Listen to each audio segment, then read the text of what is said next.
পবিত্র কোরআনে হরকত যুক্ত করেন কে? পবিত্র কোরআনে হরকত যুক্ত করেন কে? আসসালামু আলাইকুম। ওয়া আলাইকুম আসসালাম ওয়া রাহমাতুল্লাহি ওয়া বারাকাতুহু। কেমন আছো? আলহামদুলিল্লাহ। তোমার নাম? মোহাম্মদ সামির হোসেন। মোহাম্মদ সামির হোসেন। তুমি কিসে পড়ো? নাজরা। নাজরা। কত পারা হয়েছে? 7 পারা।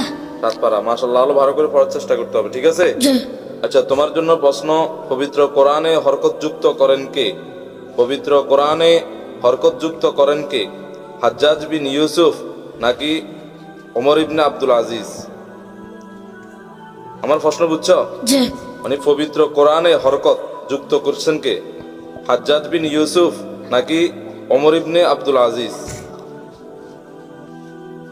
পারবানি? ইনশাআল্লাহ। চেষ্টা করবে ইনশাআল্লাহ। জি। দেখি বলো তো কে? হাজ্জাজ বিন ইউসুফ হরকত যুক্ত করেন পবিত্র জি। কোরআনে। জি। শিওর তো? জি। এটি সিলেক্ট করছো তুমি? জি। মাশাআল্লাহ, তোমার উত্তরটি সঠিক হয়েছে। তোমার জন্য ইহসান টিভির পক্ষ থেকে পুরস্কার নাও। খুশি আছো তো? জি। আসসালামু আলাইকুম।